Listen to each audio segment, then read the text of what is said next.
مولا کائنات کی شہادت کے 18 دن بعد شام والوں نے اپنے لشکر کو تیار کیا ہے۔ بعض محققین کی تحلیل یہ ہے کہ اس نے پہلے سے اپنے آپ کو تیار کیا ہوا تھا۔ 18 دن کے اندر 1.5 لاکھ کا لشکر اس نے تیار کیا کوفہ والوں کو مارنے کے لیے کہ تم نے مولا کائنات کی شہادت کے بعد امام مجتبیٰ کی بیعت کیوں کی ہے۔ 1.5 لاکھ کا لشکر۔ امام مجتبیٰ کہاں پہ ہیں اس وقت؟ کوفہ میں ہیں۔ امام علیہ السلام تقریریں کر رہے ہیں، ان کے مخلص ساتھی تقریریں کر رہے ہیں۔ کوفہ مرکز ہے، فوجی چھاونی ہے کوفہ، ایسا نہیں ہے کہ کوفہ ایک عام سا علاقہ ہے۔ امام علیہ السلام نے پوری تقاریر کے ذریعے، بہت مہم تقاریر ہے وہاں پہ، امام علیہ السلام کی اہم خطبے ہیں۔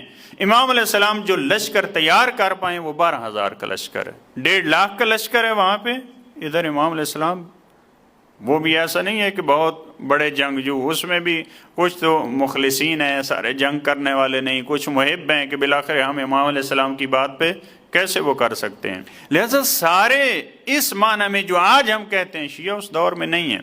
دیکھیں جو امام علیہ السلام کے دور میں جو حالات ہیں، ایک وہاں کا ایسا گروہ ہے، ایک گروہ جو پہلے خلیفہ کو مانتے ہیں، دوسرے خلیفہ کو مانتے ہیں، تیسرے اور چوتھے کو بالکل نہیں مانتے، یہ ایک گروہ وہاں پہ موجود ہے۔ ایک اور گروہ ہے جو پہلے کو بھی مانتے ہیں، دوسرے کو بھی مانتے ہیں، چوتھے کو بھی مانتے ہیں، تیسرے کو نہیں مانتے۔ سب سے بڑی تعداد ان کی ہے، تیسرے خلیفہ کے مخالف ہیں، لیکن پہلا بھی ان کے نزدیک ٹھیک ہے، اوکے ہے، دوسرا بھی اور چوتھا بھی۔ دیکھیں ایک اور گروہ ہے جو پہلے، دوسرے اور تیسرے کو مانتے ہیں، مولا کائنات کو نہیں مانتے۔ ایک گروہ جو علوی کا مشہور ہے وہاں پہ، وہ ایسا نہیں ہے کہ علوی ہم سمجھتے ہیں کہ جو آج والے علوی ہیں، مثلا فرض کریں ہم اپنے آپ کو شیعہ کہتے ہیں، علوی کہتے ہیں، تو اس دور کے علوی یہ تھے، اس دور کے علوی یہ نہیں ہیں۔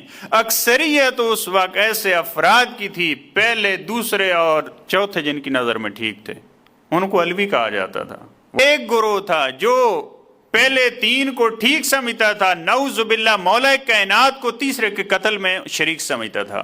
زہیر اس گروہ میں سے تھا جس کی مظلوم کربلا نے ہدایت فرمائی اور اس کی آنکھوں سے پردہ ہٹایا۔ لہٰذا آپ دیکھتے ہیں کہ شام والوں نے کتنا اس پہ، اسی پیراہن پہ، اس کی بیوی کی انگوٹھی سے، اس سے لوگوں کو اکسایا، لوگوں کی اس جہالت سے فائدہ اٹھاتے ہوئے انہوں نے اتنا بڑا لشکر تیار کیا۔ بعض ایسے ہیں جن کا دین ہی پیسہ ہوتا ہے، ان کو یہ نہیں ہے کہ ہم کس پارٹی کے ہیں، وہ کیا کہتے ہیں، ہم جنگ میں شریک ہوں گے تو مال غنیمت ملے گی۔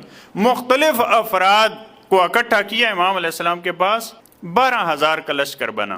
اچھا اگر امام حسن علیہ السلام فقط صلح پہ فوکس کرنے والے ہوتے، امام علیہ السلام نے لشکر تیار کرنا تھا۔